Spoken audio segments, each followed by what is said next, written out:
So, sunod, mga kababayan, dito tayo kay Sara Duterte. Nako po, mga kababayan.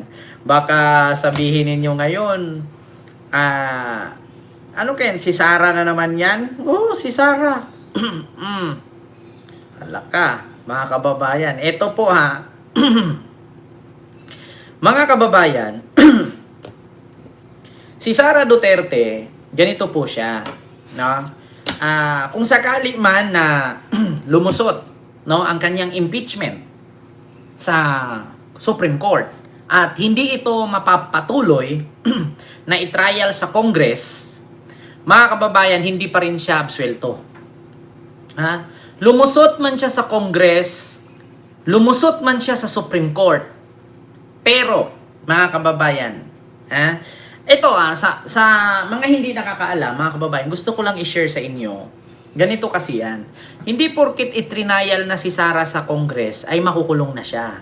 Hindi porket matalo siya or ma-impeach siya sa Congress ay impeach na siya. Hindi po. Pagkatapos, mga kababayan, dito sa impeachment niya sa Congress, ipapasa po sa Senate yan. No? So pagpasa po sa Senate niyan, doon ang huling hukom.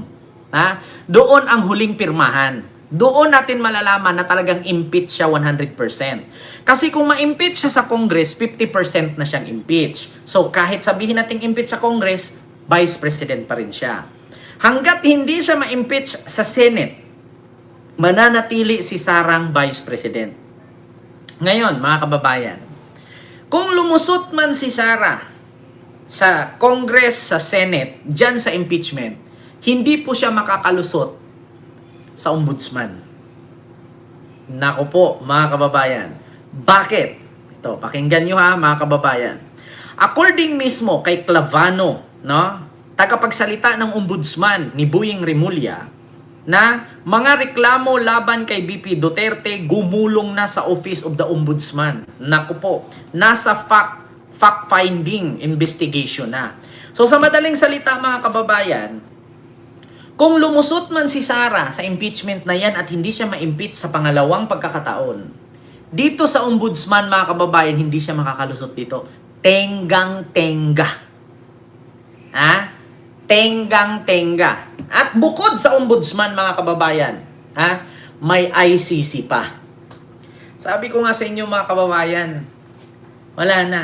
Hindi makakatulog si Inday Sara. Mga kababayan, hindi makakatulog si Inday Sara. Pakinggan nyo, mga kababayan. Billionaire News Channel. Ito po. Wait lang mga kababayan. Narawang mga ito ayon kay Assistant Ombudsman Nico. Ayan, mga kababayan. Wait lang po Sa Office of the Ombudsman, nasa verification stage na raw ang mga ito ayon kay Assistant Ombudsman Nico Clavano. Ayan na mga kababayan, wait lang Ayan. Gora Bells. Ay, nawala yung speaker. Assistant Ombudsman Nico Clavano. Nagbabalik si Isaiah Mirafuentes para sa detalye. Maliban sa kamera, may patong-patong na reklamo rin na kinaharap si Vice President Sara Duterte sa Office of the Ombudsman. Kabilang sa mga nagsampa nito ay ang dating senador na si Antonio Trillanes de Fort. Subalit ayon sa Office of the Ombudsman, nagpapatuloy na rin ang investigasyon sa mga reklamo. The status of the complaints is that it's going through fact-finding investigation. In this stage, the teams that are assigned to the complaints are tasked to verify the allegations in the complaint, and they are meant to substantiate the gaps if ever there are any. Kabilang sa laman ng reklamo ay ang affidavit na nagpakilalang bagman ni Vice President Sara Duterte na si Remil Madriaga.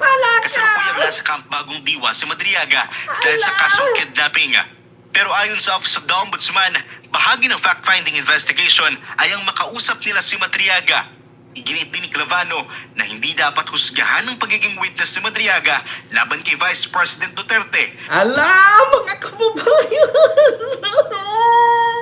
Isipin nyo kung gumalaw ang Congress, gumalaw din ang Ombudsman. Kaya nga, kung sakali man may pila para tanungin si Madriaga, talaga, mga kababayan, excited na ako dito. Kasi mga kababayan, itong sa Congress, itong sa Congress kasi, mapapanood natin live. Magsalita si Ramil Madriaga. Mapapanood natin yan live, mag-testify siya doon. Ako, maraming iiyak dito, mga kababayan. Maraming mag-iiyakan dito. Mga kababayan, maraming maghihingalo dyan. O yung iba dyan, mahihimatay. Oo, naku, may magsasakit-sakitan ng mga witness na naman dyan. May mga matumba na naman, may mahospital na naman dyan. Naku, mga kababayan. Pero ang ombudsman, bago man si Ramil Madriaga pumasok dyan sa Congress, makakausap na ng ombudsman. Ala! Patay ka din ha! Diyos ko! Anong sabi ni Clavano? Anong sabi ni Clavano, mga kababayan? Wait lang. Ang sabi, continue. Dahil siya ay isang bilanggo.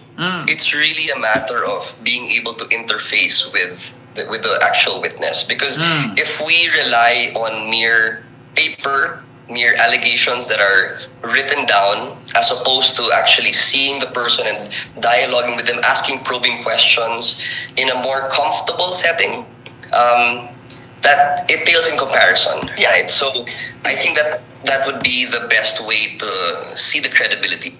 Una naman ang itinanggi ni VP Duterte na kilala niya si Madriaga. Pinabulaan na rin ang kanyang legal camp ang mga akusasyon ng nagpakilalang bagman dahil sa nilay inconsistencies nito. Samantala, siniguro ng opisina ng Ombudsman na kumpleto ang hawak nilang Statement of Assets, Liabilities and Net Worth o SALE ni Duterte. Pero nasa Mindanao office raw nila ang kopya ng SALE ni Duterte para sa panahong alkalde siya ng Davao. Nasa opisina na daw nila ang kopya ng SALE ni Sara, putang ina. Sara, ayan na Sara, kinakabahan na ako. Bago si Ramil mapunta sa Kongreso, kakausapin pala ni Boying. Patay ka niya, Sara. Sinabi ko sa'yo, Sara. Patay ka niya.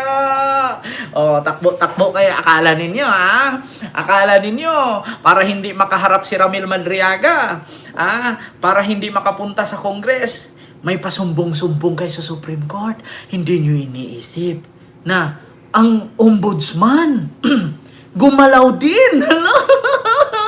Patay ka din. Akala ninyo tapos na yan sumabay ang ombudsman. Lagot ka diya, Sara. Ayan Ito Consistencies nito. Samantala, siniguro ng opisina ng Ombudsman na kumpleto ang hawak nilang Statement of Assets, Liabilities and Net Worth o SALE ni Duterte. Pero nasa Mindanao office raw nila ang kopya ng SALE ni Duterte para sa panahong alkalde siya ng Davao. Sigurado daw na kompleto nasa opisina sa Mindanao ng Ombudsman ang SALE ni Duterte mula nung alkalde pa siya ng Davao noong 2027. Noong 2007, kapatay ka niya, Sara. Sinabi ko sa'yo, hindi mo ito matatakasan sabi ko nga sa inyo, si Boying kasi. Si Boying ito ang dahilan Ito ang dahilan, mga kababayan. Ito ang dahilan. VP Sara, no? Mm. Ang dahil-dahil niyang kaso, at kaso nakapila kay VP Sara, no?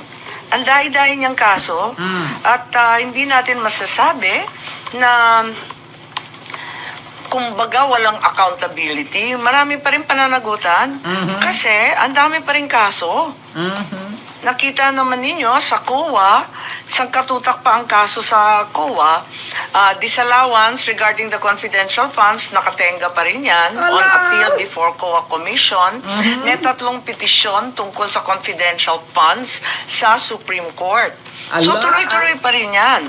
Tapos may COA proceeding sa 20... Meron pa pala pati sa Supreme Court, yung sa COA. Nagreklamo na ang COA sa Supreme Court. Nako. 23 confidential funds about OVP, pati na rin ang DepEd. So, hindi kumbaga makakaligtas kung may anomalya man. Talagang maimbestigahan to ng todo-todo. Ayan na nga. Sabi ko sa inyo mga kababayan, sinisiguro na. Uy, 4,000 live viewers na tayo. Like po tayo mga kababayan. Sinisiguro na mga kababayan ng ombudsman na kompletos rekados ang hawak nilang salin ni Sara mula 2027 hanggang 2025. Ngako naman ang Office of the Ombudsman na handa silang sumunod sa utos ng House Committee on Justice matapos sila ipasabina para sa mga posibleng dokumento na gagamitin sa investigasyon laban kay Vice President Sara Duterte. Para sa Agenda Weekend, Isaiah Mirafuentes. Abante. Diba? Meron pang mga kababayan, meron pang pala sa COA. Sa Supreme Court may kaso din pala siya. Diba? Ayan na nga mga kababayan, ito. Tapos may COA proceedings sa 2023 confidential funds about OVP, pati na rin ang DepEd. So, hindi kumbaga makakaligtas kung may anomalya man. Talagang maimbestigahan to ng todo-todo. Meron pang DOJ criminal complaint. Mayroon pang DOJ criminal complaint. Tapos meron pang, di ba ito yung grave threat, inciting to sedition? Chinecheck ko eh. Ala! Kasi yung iba sinasabi, makakaligtas, makakalusot. Hindi naman, wala naman lusutan. Alam naman natin na Hindi naman, wala naman lusutan. meron pang DOJ criminal complaint. Tapos meron pang, di ba ito yung grave threat, inciting to sedition? Chinecheck ko eh. Kasi yung iba sinasabi, makakaligtas, makakalusot. Hindi naman, wala naman lusutan. Alam naman natin ang ending ng impeachment, di ba? Magpipila pa rin ang kaso. Ang totoo, may kaso na eh. So para sa inyo, yun ang mas tamang step or... Well, sa ngayon, unless mag-umpisa na naman ang panibagong impeachment. Pero ma'am, Kaso nakapila kay VP. Diba? So unless kung mag-umpisa ang bagong impeachment. So ngayon mga kababayan, nag-umpisa, madadagdagan na naman. Kasi nga kung naalala ninyo mga kababayan, ito pong video na to, nagsalita si Amy, tapos ng impeachment dito, unconstitutional na si Sara. Pero mga kababayan, last year po yun. Sinabi niya. So kung ligtas man si Sara sa impeachment nung last year, hindi siya maliligtas sa ombudsman, sa COA, sa DOJ, at sa Supreme Court. So ngayon, unless daw kung may bagong impeachment, panibago na naman. Ibig lang lumabas, ito si Ramil Madriaga, nadagdagan pa. Sangkatirbang kaso to eh.